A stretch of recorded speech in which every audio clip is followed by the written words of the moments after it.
It is the wild card race of the chase. Mark Martin calls it the lottery because it is a high-speed game of chance.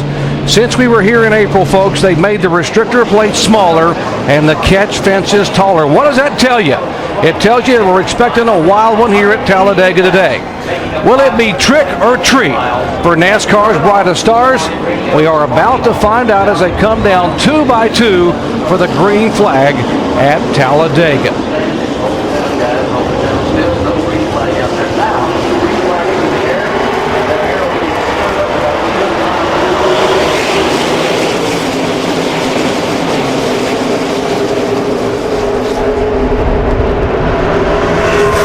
Takes them almost a lap to come up to full speed here. They are side by side. Looks like a parade lap as now Jimmy Johnson and Jeff Gordon pull away. The inside lane now getting a 3-car length advantage.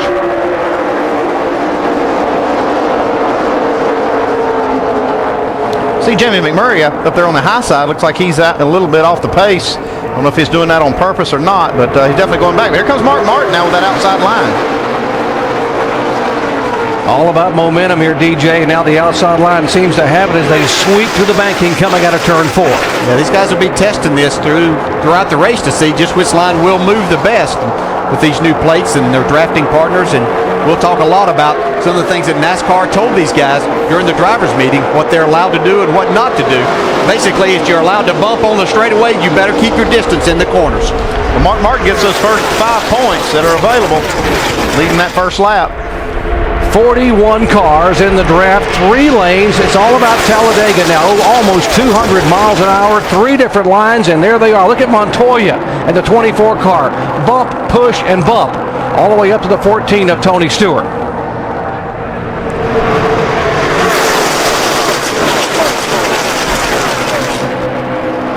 See Montoya get in there. He actually pulled out a line there. Got himself in a 3 and maybe 4 wide position coming off of 4.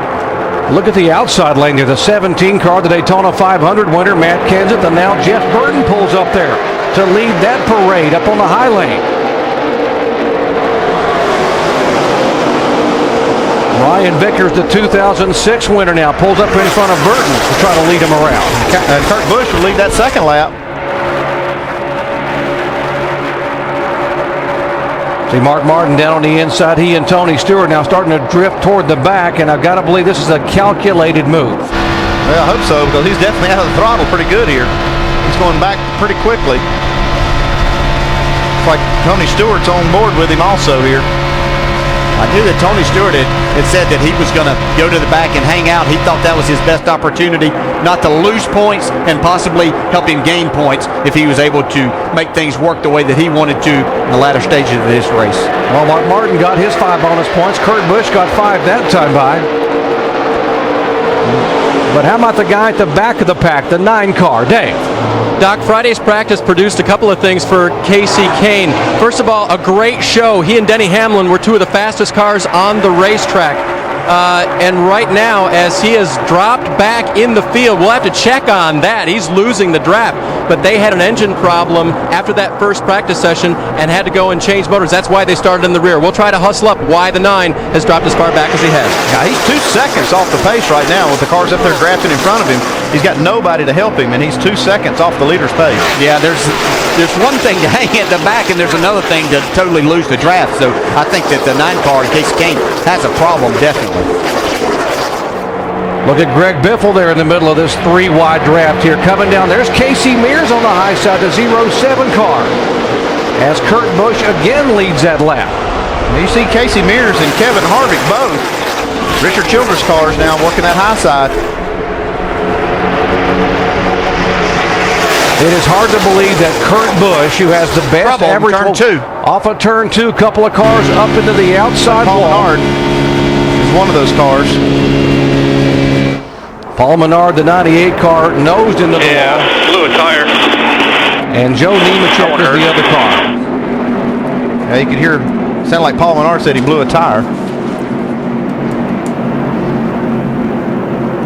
So 5 laps in here, we have the first caution flag today. Only 2 cars involved, unlike what happened here back in April where we had a 12-car crash on lap 7. These cars running in such close proximity, you know, they're going to rub against each other some, and invariably somebody's going to touch and knock out either a valve stem or part of that sidewall of the tire and cause these things to go down.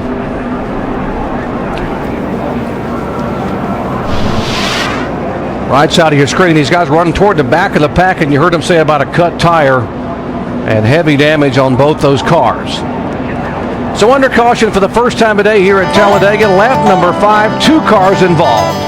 Back after this message and a word from our ABC stations.